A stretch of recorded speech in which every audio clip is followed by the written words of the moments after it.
बिस्मिल्लाहिर्रहमानिर्रहीम अस्सलामु अलैकुम।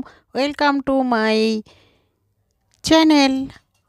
हाय एवरीवन, आई एम फातेमा। আমি আজ বিরিয়ানি রান্না করা দেখাবো আর টুকিটাকি আমার এই মেয়ের জন্মদিনে কী আয়োজন করেছিলাম একটু শেয়ার করব। আমি সবগুলো মাটির হাঁড়িতে সার্ভ করেছি। এই কেকটি আমি বানিয়েছি। এখানে গরুর বিরিয়ানি আছে, মুরগির ফ্রাইড রাইস আছে,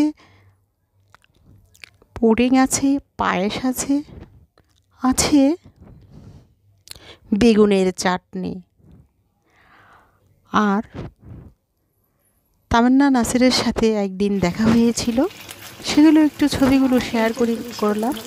রবীন্দ্র সরোবরে দেখা হয়েছিল। ওনারা তিনজনই অনেক ভালো।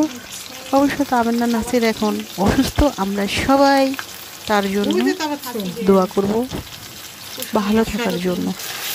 এখানে আমি বিরিয়ানি রান্না করার জন্য প্রস্তুতি নিচ্ছি। তেল, পেঁয়াজ, তেজপাতা, গরম মশলা দিয়ে ধনিয়া ও মরিচের গুঁড়ো দিয়ে দিয়েছি। দিয়ে নেড়েচেড়ে মশলাটি কষিয়ে আমি সেদ্ধ করা মাংসগুলো দিয়ে দিয়েছি। আমি মাংসটা আজ একটু সিদ্ধ করে নিয়েছি।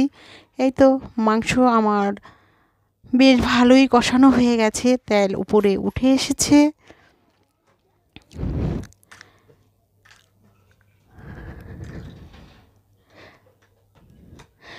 এখানে আমি 1 কাপ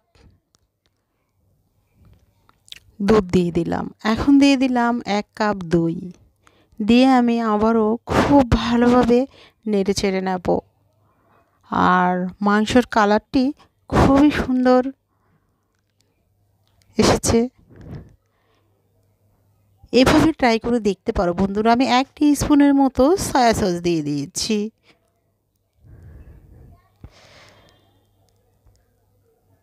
এটা অপশনাল, কেউ না চাইলে নাও দিতে পারো। এখানে দিয়ে দিচ্ছি টমেটো পিউরি। দিয়ে আমি 2 টিস্পুনের মতো দিয়ে দিয়েছি। দিয়ে আমি খুব ভালোভাবে নেড়েচেড়ে নিচ্ছি। এখন দিয়ে দিচ্ছি আমারই করা রোস্টেড মশলা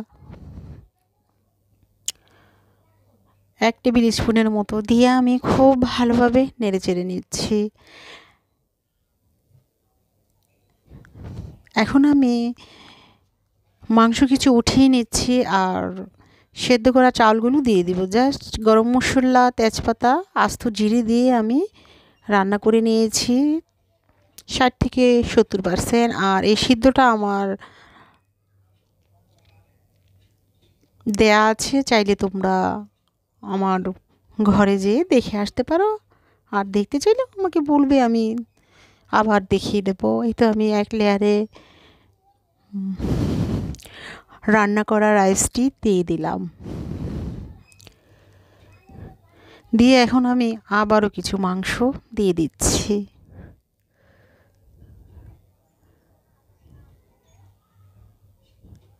এখন আমি আবারও একটু পোলার চাউল দিয়ে দিচ্ছি, পোলা রাইসগুলো দিয়ে দিচ্ছি।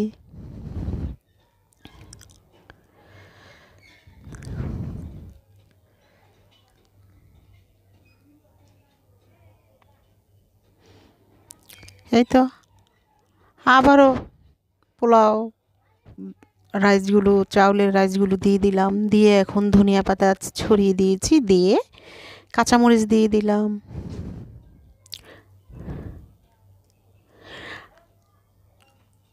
ঢেকে দিয়েছিলাম। এখন নেড়ে চেড়ে নিচ্ছি।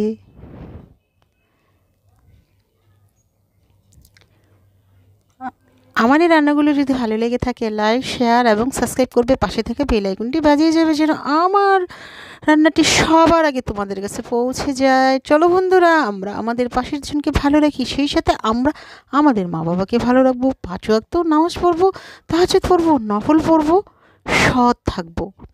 আর তামান্না নাসিরের সাথে যে ছবিগুলো হঠাৎ দেখলাম, আর ও অসুস্থ, তাই একটু শেয়ার করলাম। অনেক দিন আগে দেখা করেছিলাম অবশ্য। আমরা আবারও বললাম, সবাই ওর জন্য দোয়া করব যেন সুস্থ হয়ে যায়। এই তো আমি আজ বলক আকারে ব্লগ আকারে শেয়ার করলাম আমার ভিডিওটি। সবাই ভালো থাকবে, সবার মতো করে সবাই